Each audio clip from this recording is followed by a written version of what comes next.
ऐसा भी वक्त था जब पृथ्वी पर विशाल प्राणी रहते थे। वो देवता जो स्वर्ग से पृथ्वी पर उतरे थे। मिट्टी की तख्तियां जो जाहिर करती हैं एलियंस के मंसूबे। हमारे पूर्वजों की मदद की गई थी और वो मदद कहीं और से नहीं, वो आई थी ऊपर से। क्या सचमुच एंशिएंट एलियंस ने हमारे इतिहास को बेहतर दिशा दी थी?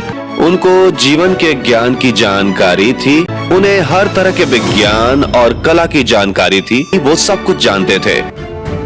रानी पुआबी के अवशेष मिले। उस रानी की खोपड़ी आश्चर्यजनक रूप से बड़ी थी। वो आम इंसान की तरह तो नहीं थी। हो सकता है कि वो पूरी तरह से अनुनाकी नहीं थी, पर शायद एक हाइब्रिड थी। वो कहां चले गए? क्या वो वापस आएंगे?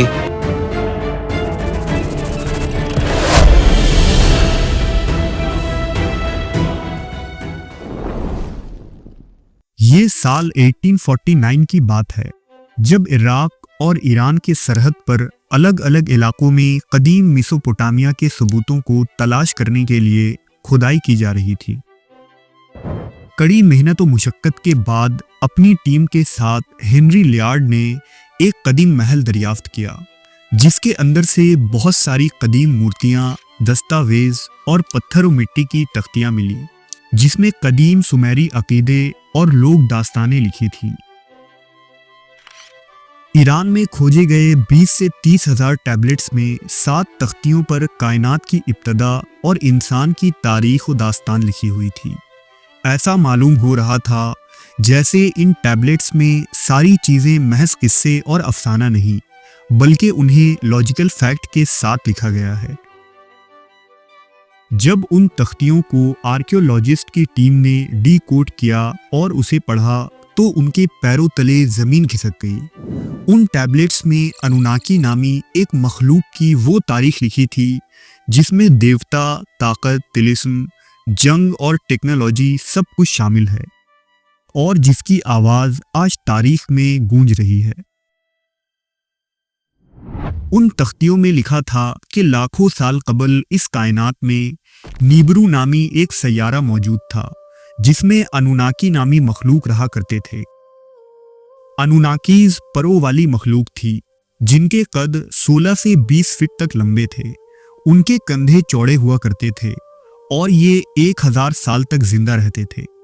अनुनाकी बेपनाह ताकत और कुव्वत के मालिक थे। दरअसल ये देवताओं की एक जमात थी, जिनमें 7 देवता सबसे ताकतवर थे। इनके नाम अन, एनिल, एनकी, नीनुरसाग, उता और अनन्ना था। अनुनाकीज बहुत ज्यादा ताकतवर और तरक्की याफ्ता थे और उनकी तहजीब एक आला दर्जे की एडवांस सिविलाइजेशन थी। लेकिन अनुनाकी जिस नीब्रू नामी सैयारे में रहा करते थे, उस सैयारे का क्लाइमेट और माहौल बदल रहा था, क्योंकि अनुनाकी आपस में ही बड़ी बड़ी हलाकत खेज जंगें लड़ रहे थे, जो आज के एटॉमिक वॉर या न्यूक्लियर वॉर से भी ज्यादा खतरनाक था। एक वक्त ऐसा आया जब उस सैयारे पर मौजूद तमाम एडवांस सवारियां और जदीद टेक्नोलॉजीज का खात्मा हो गया। उन जदीद टेक्नोलॉजी को इस्तेमाल करने के लिए अनुनाकीज सोने को बतौर फ्यूल यानी ईंधन के तौर पर इस्तेमाल किया करते थे। इसलिए अनुनाकी ने इस पीली धात यानी सोने को तलाश करने के लिए दूसरे प्लैनेट्स पर मिशन रवाना किए। इत्तफाक की बात थी कि नीब्रू सैयारा हर 36,000 सालों बाद हमारी जमीन के करीब से गुजरता था, लिहाजा तकरीबन 4,45,000 साल कबल अनुनाकी अपनी एडवांस उड़न तश्तरियों के जरिया इस जमीन पर वारिद हुए। उन्हें पता था कि इस सैयारे पर बहुत ज्यादा सोना मौजूद है, जिसे वो अपनी दुनिया को बचाने के लिए इस्तेमाल कर सकते हैं। उन सुमेरी तख्तियों में उड़न तश्तरियों और उनके यूएफओस की तस्वीर भी साफ दिखाई देती है। उस वक्त हमारी जमीन पर सिर्फ जायंट्स एनिमल या डायनासोर्स रहा करते थे। शायद अनुनाकी के इस जमीन पर उतरने की वजह से ही उन डायनासोर्स का खात्मा हो गया। अनुनाकी ने ऐसा इसलिए किया क्योंकि डायनासोर की मौजूदगी में वो अपने मकसद को पूरा नहीं कर पाते। अनुनाकी मेसोपोटामिया की जमीन पर बस गए, जो आज इराक की सरजमीन है, और जहां उन्होंने एरिडो नाम के एक बेमिसाल शहर को बसाया। यहां उन्होंने ईडन नामी एक खूबसूरत बाग भी बनाया था। ये बाग तरह तरह के फल और मेवों से भरा था, जहां अनुनाकी अपना वक्त गुजारा करते और सैर व तफरीह किया करते थे। जमीन में मौजूद मुख्तलिफ माइंस से सोना निकालने के लिए अनुनाकी ने इंसान नुमा एक गुलाम नस्ल को लैबोरेटरी में तैयार किया, जिन्हें इगिगी कहा जाता था। लेकिन कुछ ही अरसों बाद अनुनाकी के जुल्म और इस्तेहसाल की वजह से इस नस्ल ने उनके खिलाफ ही बगावत कर दी। एक बड़ी और खूनरेज जंग के बाद अनुनाकीज ने फतह हासिल की और इगिगीज नामी इस मखलूक को जमीन से मिटा दिया गया। लेकिन अनुनाकी को सोना निकालने और माइनिंग के लिए मजदूरों की जरूरत थी। उन्हें एक ऐसी मखलूक की जरूरत थी जो शांत मिजाज और समझदार हो। लिहाजा अनुनाकीज ने अपने ही डीएनए को दुनिया में बसे हुए जानवरों के साथ जोड़ दिया और इंटरब्रीडिंग या जेनेटिक इंजीनियरिंग के जरिया उन्होंने एक बेहद समझदार लेकिन फर्माबरदार मखलूक को पैदा किया। ये एक्सपेरिमेंट शुरू में तो कामयाब नहीं रहा, क्योंकि उनमें बहुत सारे जेनेटिक डिफेक्ट थे, जिसके नतीजे में अजीबोगरीब जानदार पैदा होने लगे, जिनमें होमो हेबिलिस और निएंडरथल शामिल हैं। सुमेरियन टैबलेट में इंसानी डीएनए की भी वाज़ेह तस्वीर बनाई गई है, जिसे हम इंसानों ने आज 20वीं सदी में दरियाफ्त किया। बहरहाल अनुनाकी जल्द ही पहले इंसान को बनाने में कामयाब हो गए, जिसे अनुनाकी की एक देवी नेमकी के जीन्स से पैदा किया गया था और जिसे अदाबा का नाम दिया गया। इस नस्ल को एडामो भी कहा गया, जो होमो सेपियंस यानी हम इंसान थे। सुमेरियन टैबलेट में एक टैबलेट का नाम इनुमा एलिश था, जिसमें इंसान की पैदाइश की थोड़ी मुख्तलिफ कहानी मिलती है, जिसके मुताबिक एक अनुनाकी देवता मरदूत ने किंगू नाम के एक देवता का खून मिट्टी में मिलाकर जमीन पर पहला इंसान को बनाया था। बाइबल, तौरेत और कुरान मजीद में उस इंसान को आदम अलैहिस्सलाम कहा गया है, लेकिन आसमानी किताबों में इंसान की पैदाइश की कहानी एनुमा एलिश टैबलेट की कहानी से बहुत मुख्तलिफ है। इंसानों की इर्तका जमीन के बाकी जानवरों से कई ज्यादा तेज हुई, जो शायद सुपर इंटेलिजेंट अनुनाकी के जीन्स का कमाल था। अनुनाकी इस नई नस्ल से इस कदर खुश थे कि उन्होंने इस नई नस्ल को अपने शहर एरिडो और ईडन में रहने की इजाजत भी दे दी। इंसान अनुनाकी के लिए सोना निकालने और उनकी खिदमत का काम करने लगे। कदीम बाबिल के खंडरात और आर्किटेक्चर की तस्वीरों में भी उन देवताओं को किसी बादशाह की तरह दिखाया गया है, जिनके आसपास मौजूद इंसान मजदूरों की तरह काम करते हुए दिखते हैं। साल 1911 में जब ईरान से किंग्स टैबलेट दरियाफ्त हुई, जिनकी तादाद 140 थी, तो उन टैबलेट में अनुनाकी के 140 अजीम बादशाहों का जिक्र था, जो उस वक्त इंसानों पर राज किया करते थे।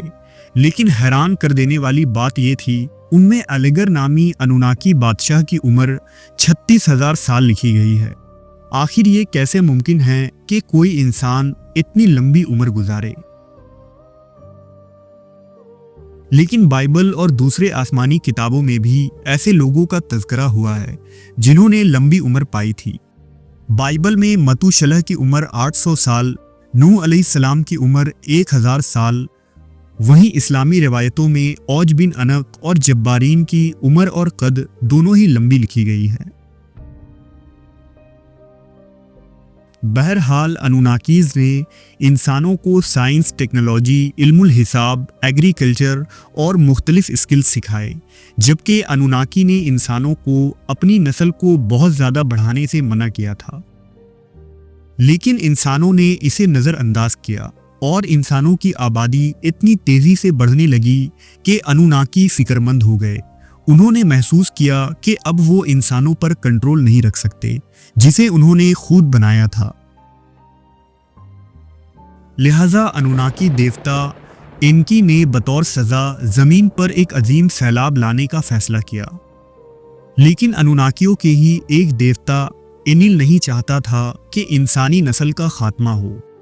इसलिए उसने एक शख्स जिसका नाम उतना पिश्तम लिखा गया है उसे कश्ती बनाने का मशवरा दिया ताकि इंसान इस सैलाब से बच जाए। लेकिन सिर्फ चंद लोग ही उस कश्ती में सवार हुए और इंसानों की एक बड़ी आबादी इस सैलाब में मारी गई। इस सैलाब में अनुनाकी के बनाए हुए तमाम इमारतें और टेक्नोलॉजीज भी तबाह हो गए। इस ग्रेट फ्लूड का जिक्र बाइबल, कुरान, हिंदू मत के विष्णु पुराण, बुद्ध मत और इंडो मलाया के आसमानी किताबों में भी मिलता है। ये इंसानी तारीख का सबसे अहम मोड़ था। इस सैलाब के बाद दुनिया से अनुनाकीज आहिस्ता आहिस्ता कम होने लगे। कुछ लोगों का मानना है कि 36,000 सालों बाद जब नीब्रू सैयारा दोबारा जमीन के करीब से गुजरा तो वो अपनी दुनिया में वापस लौट गए, क्योंकि उन्हें जितना सोना चाहिए था उन्हें वो मिल चुका था और उनका ये मिशन पूरा हो चुका था। अनुनाकी के वापस जाने के बाद इंसानों ने उनके नाम के मंदिर बनवाए और उनके मुजस्समे बनाकर उनकी इबादतें करने लगे। वो यकीन रखते थे कि अनुनाकी ठीक 36,000 सालों बाद दोबारा इस जमीन पर वापस आएंगे और दुनिया पर हुकूमत करेंगे। सुमेरियों के लिखे गए ये दास्तानें और अनुनाकीफ के मुजस्समे बाद में मिस्र, हिंदुस्तान, यूनान और अरब तक पहुंची और उन तहजीबों ने भी अनुनाकी को मुख्तलिफ नाम देकर उनकी इबादत शुरू कर दी। आखिर अनुनाकीस के ये अजीब व गरीब दास्तान की क्या हकीकत है, क्योंकि इस्लाम और दीगर इब्राहिमी मज़ाहिब तो आदम अलैहिस्सलाम की पैदाइश की एक मुख्तलिफ कहानी बताती है जिन्हें अल्लाह रब्बुल इज़्ज़त ने अपने हाथों से बनाया था।